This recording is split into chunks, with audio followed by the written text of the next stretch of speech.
కొరియాలోని ప్రశాంతమైన అడవుల మధ్య ఉన్న పర్వతాలలో ఒక సరస్సుపై తేలియాడే ఆశ్రమంలో ఒక చిన్న బౌద్ధ శిష్యుడు తన గురువుతో నివసిస్తూ ఉండటంతో మూవీ స్టార్ట్ అవుతుంది. గురువు ఉదయాన్నే లేచి బుద్ధుడికి నమస్కరించి శిష్యుడిని నిద్రలేపుతాడు. వాళ్ళు ప్రతిరోజు వ్యాయామం చేయడానికి ఆకులు మూలికల కోసం కాలినడకన అడవిలోకి వెళ్తూ ఉంటారు. వీళ్ళు నీటిని దాటడానికి ఒక చిన్న పడవని ఉపయోగిస్తారు. 4 వైపుల నుంచి నీళ్లు ఉండటంతో బయటికి వెళ్ళడానికి ఒక డోర్ ఉంటుంది. అక్కడి నుంచి వీళ్ళు అడవిలోకి వెళ్ళి వస్తూ ఉంటారు. గురువు ఆకులు మూలికల గురించి శిష్యుడికి వివరిస్తాడు. ఆ పిల్లాడి దగ్గర ఒక చిన్న కుక్క పిల్ల ఉంటుంది. అతను రోజు దానితో ఆడుకుంటూ ఉంటాడు. ఒకరోజు గురుడు శిష్యుడు ఇద్దరూ పడవలో వెళ్తారు. గురువు భిక్షాటన చేయడానికి వెళ్తాడు. శిష్యుడు ఆడుకోవడానికి వెళ్తాడు. ఆడుకుంటూ ఒక చేపకు దారం కట్టి ఆ దారంకు చిన్న రాయి కట్టి వదిలేస్తాడు. అది రాయితో ఈదలేక అవస్థ పడుతూ ఉంటుంది. అది చూసి ఆ పిల్లాడు ఆనందపడతాడు. కప్పను పామును కూడా అదే విధంగా రాయి కట్టి వదిలేస్తాడు. వాటి అవస్థను అర్థం చేసుకునే వయసు లేనందున నవ్వుతూ గెంతులు వేస్తూ ఉంటాడు. గురువు ఆ పిల్లాడు ఇలా చేయడం గమనిస్తాడు. ఇద్దరు రాత్రి ఒక తలుపు ఉన్న వైపు నిద్రపోతారు. ఇక్కడ తలుపు మాత్రమే ఉంటుంది, గోడలు ఉండవు. గురువు ఒక రాయికి తాడు కట్టి అది పిల్లాడి వీపుకు కట్టి పడుకుంటాడు. ఉదయాన్నే లేచి శిష్యుడు దాన్ని మోయలేక నడవడానికి చాలా ఇబ్బంది పడుతూ ఉంటాడు. ఆ రాయిని తీయమని గురువుని అడుగుతాడు. గురువు, నిన్న నువ్వు ఇలాంటి పనే చేశావు కదా, మూగజీవాలను హింస పెట్టావు. అవి చచ్చిపోతే అది ఎప్పుడూ నీ మనసును కలిచివేస్తుంది. వెళ్ళి వాటికి కట్టిన దారం తీయమని చెప్తాడు. పిల్లాడు వెళ్ళి చాపకి తీస్తాడు. కానీ అప్పటికే ఆ చాప చనిపోయి ఉంటుంది. చిన్న గుంత తీసి ఆ చాపను అందులో వేసి మట్టి వేస్తాడు. కప్ప దగ్గరకు వెళ్ళి దానికి కూడా రాయి తీస్తాడు. తర్వాత పాము కోసం వెళ్తాడు. కానీ అప్పటికే ఆ పాము చనిపోయి ఉంటుంది. అది చూసి ఆ పిల్లాడు చాలా బాధపడతాడు. అలా రోజులు గడుస్తూ ఉంటాయి. ఆ పిల్లాడు పెరిగి పెద్ద అవుతాడు. ఒకరోజు 2 పాములు పెనవేసుకోవడం చూస్తాడు. అతని మనసులో కూడా ఆ కోరిక కలుగుతుంది. తర్వాత బుద్ధుని విగ్రహం మీద ఎక్కి చూస్తూ ఉంటాడు. దూరంగా ఒక లేడీ తన కూతుర్ని తీసుకొని వస్తూ ఉంటుంది. వాళ్ళకి ఎదురుగా వెళ్ళి నమస్కారం చేసి పడవలో ఆశ్రమానికి తీసుకువస్తాడు. ఆమె తన కూతురు అనారోగ్యంలో ఉంది అని గురువుతో చెప్తుంది. మొదటిసారి అమ్మాయిని చూడడం వల్ల శిష్యుడు ఆ అమ్మాయికి అట్రాక్ట్ అవుతాడు. వాళ్ళు ఆ రోజు రాత్రి అక్కడే నిద్రపోతాడు. ఆ లేడీ రాత్రంతా బుద్ధుడికి నమస్కరిస్తూ ఉంటుంది. ఆమె కూతురు నిద్రపోతూ ఉంటుంది. శిష్యుడు ఆమెను చూస్తూ ఉంటాడు. ఉదయాన్నే గురువు ఆమెకు కొన్ని రోజులలో ఆరోగ్యం బాగవుతుందని చెప్తాడు. ఆమె అందుకోసం ఆ అమ్మాయిని ఆశ్రమంలోనే వదిలేసి వెళ్ళిపోతుంది. ఆ తర్వాత ఆ అమ్మాయి బుద్ధుని ముందు నిద్రపోతూ ఉంటుంది. శిష్యుడు ఆమెకు ఒక దుప్పటి కప్పుతాడు. ఆమెను చూసి ఆగలేక ఆమె బ్రెస్ట్ని టచ్ చేస్తాడు. ఆ అమ్మాయి లేచి లాగి కొడుతుంది. భయపడి బుద్ధుణ్ణి క్షమాపణ కోరుకుంటాడు. ఆ అమ్మాయి చెంప మీద తన్ని క్షమిస్తుంది. తర్వాత ఆ అమ్మాయికి గురు శిష్యులు ఆకుల రసాన్ని తయారు చేసి తాగిస్తారు. ఆమె ఆరోగ్యం మెల్లగా మెరుగవుతూ వస్తుంది. తర్వాత తిరగటానికి అడవిలోకి తీసుకొని వెళ్తాడు. అక్కడ ఆమె నీళ్ళల్లో ఆడుకుంటూ ఉంటుంది. శిష్యుడు ఆమెను బండ మీద పాకుతూ చూస్తూ ఉంటాడు. అలా చూస్తూ జారి ఆమె ముందు పడిపోతాడు. మళ్ళీ ఆమెను తాకే ప్రయత్నం చేస్తాడు. ఆ అమ్మాయి నీళ్ళలోకి తోసేస్తుంది. తర్వాత రోజు ఆ అమ్మాయి కూర్చొని ఉంటుంది. శిష్యుడు పడవలో సరదాగా రౌండ్లు తిరుగుతూ ఉంటాడు. ఉన్నట్టుండి నీళ్ళల్లోకి దూకేస్తాడు. పైకి రాకపోవడంతో ఆ అమ్మాయి ఆశ్రమం బెంచ్ చివర కూర్చొని చూస్తూ ఉంటుంది. ఈలోగా శిష్యుడు నీటిలో నుంచి పైకి లేచి ఆమెను నీటిలోకి లాగేస్తాడు. తర్వాత ఇద్దరు అదే పడవలో ఎక్కి అడవిలోకి వెళ్ళిపోతారు. ఇద్దరు ఇంటిమేట్ కూడా అవుతారు. తిరిగి ఆశ్రమానికి వచ్చేస్తారు. నైట్ నిద్రపోతూ కూడా ఆ అమ్మాయిని చూస్తూనే ఉంటాడు. లేచి ఆ అమ్మాయి దగ్గరికి వెళ్ళి పడుకుంటాడు. ఇద్దరు చాలాసార్లు బయటకు వెళ్ళి ఇంటిమేట్ అవుతూ ఉంటారు. ఇవేమీ కూడా గురువుకు తెలియదు. అయితే ఒకరోజు నైట్ అడవిలోకి వెళ్ళి పడవలో డ్రెస్ లేకుండా ఇద్దరు పడుకొని ఉంటారు. అది గురువు చూస్తాడు. ఆ పడవను లాగి అందులో ఉన్న క్యాప్ని తీసేసి లోపలికి వెళ్ళిపోతాడు. క్యాప్ తీయడం వల్ల పడవలోకి నీళ్లు వచ్చేస్తాయి. ఇద్దరు మేలుకొని గురువు దగ్గరికి వెళ్ళి క్షమాపణ కోరుకుంటారు. గురువుకు మీ తప్పు ఏం లేదు అంటాడు. ఆ అమ్మాయితో ఇప్పుడు నీ ఆరోగ్యం బాగానే ఉంది కదా అని అడుగుతాడు. అవును అని సమాధానం ఇస్తుంది. గురువు ఇంకా ఆ అమ్మాయిని నువ్వు వెళ్ళిపోవాలని చెప్తాడు.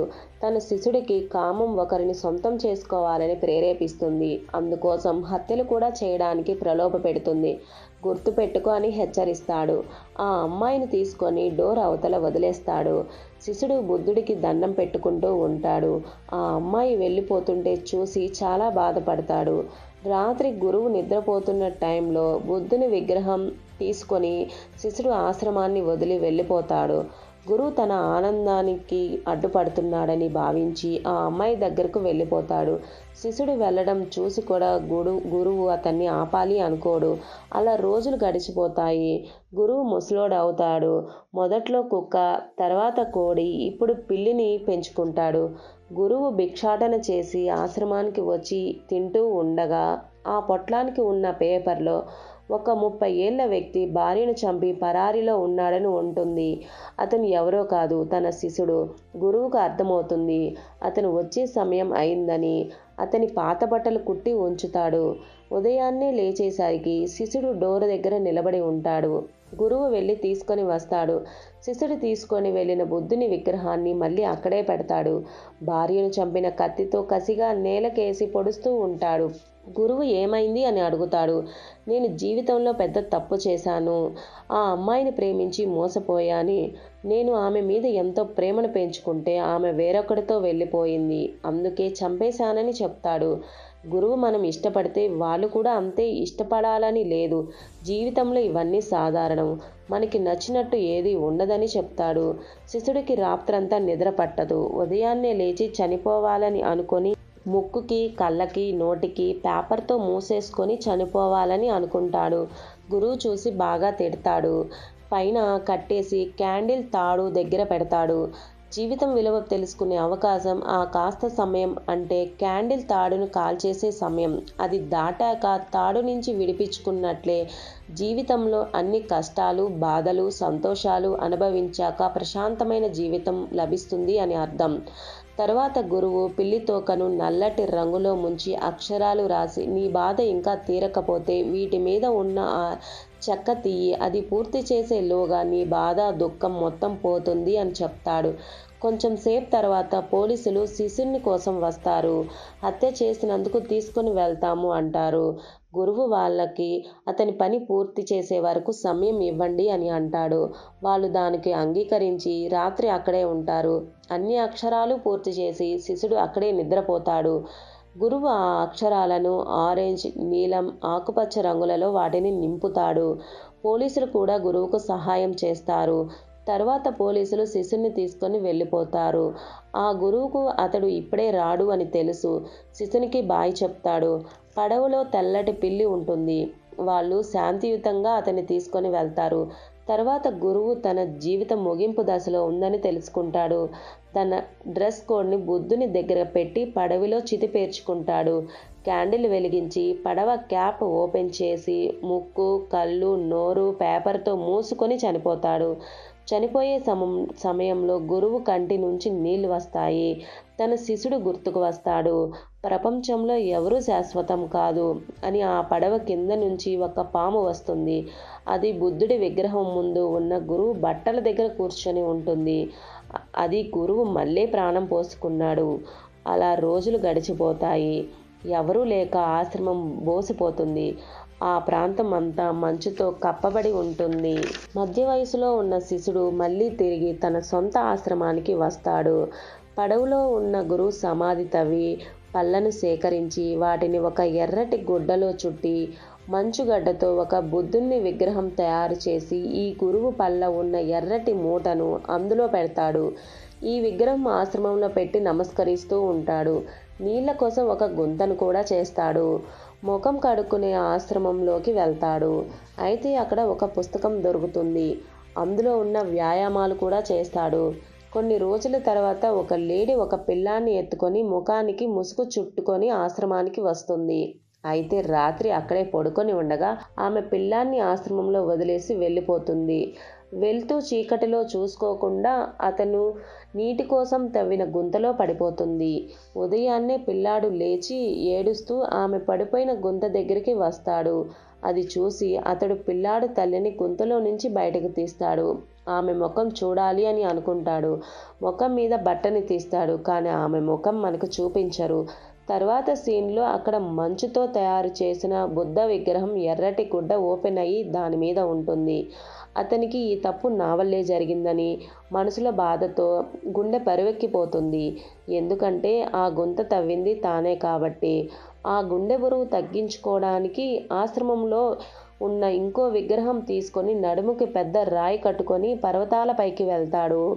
నడుముకు రాయి కట్టుకొని వెళ్ళేటప్పుడు చిన్నప్పుడు చేప, కప్ప, పాము ఎంత కష్టపడ్డాయో, వాటిని ఎంత బాధ పెట్టానో గుర్తు చేసుకుంటాడు.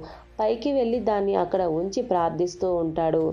చాలా ఎత్తులో ఉన్న పర్వతం మీద నుంచి క్రింద ఉన్న ఆశ్రమాన్ని చూసి పట్టించుకోకుండా వదిలేస్తాడు. కొన్ని రోజుల తర్వాత వసంతకాలం తిరిగి ప్రారంభం అవుతుంది. మళ్ళీ నీళ్లు పారుతూ ఉంటాయి. ఆ ఎంట్రన్స్ డోర్ ఓపెన్ అవుతుంది. ఆశ్రమంలో పిల్లాడు పెద్ద అవుతాడు. ఇప్పుడు శిశుడు గురువు అవుతాడు. ఆ లేడీ వదిలేసిన పిల్లాడు శిశుడయ్యాడు. ఆ పిల్లాడు తాబేలుతో ఆడుకుంటూ ఉంటాడు. తర్వాత రోజు అప్పుడు శిశుడు చేసిన విధంగానే ఈ పిల్లాడు కూడా చేప, కప్ప, పాముని నోట్లో రాయి పెట్టి వాటిని హింసించి ఆనందపడుతూ ఉంటాడు. ఈ సీన్ మనిషి మార్గం స్థిరంగా ఉందని తెలియచేస్తుంది. శిశుడు చిన్నగా ఉన్నప్పుడు కుక్క పిల్లని చూపిస్తాడు. అప్పుడు అతను పెరుగుతూ ఉంటాడు. తెలియని తనం అతను యవ్వనంగా ఉన్నప్పుడు కోడిని చూపిస్తాడు. అప్పుడు అతను కోరికలతో ఉన్నాడు. మధ్య వయసులో ఉన్నప్పుడు తెల్లటి పిల్లిని చూపించాడు. అప్పుడు అతను శాంతి కావాలని. ఇప్పుడు ఆఖరిగా తాబేలును చూపించాడు. ఈ పిల్లాడి జీవితకాలం ఎక్కువగా ఉందని వీటి ద్వారా సందేశం ఇచ్చాడు. ఈ సందేశంతోనే మూవీ ఎండ్ అవుతుంది. సో ఇది ఫ్రెండ్స్ ఇవాల్టి వీడియో. Thanks for watching.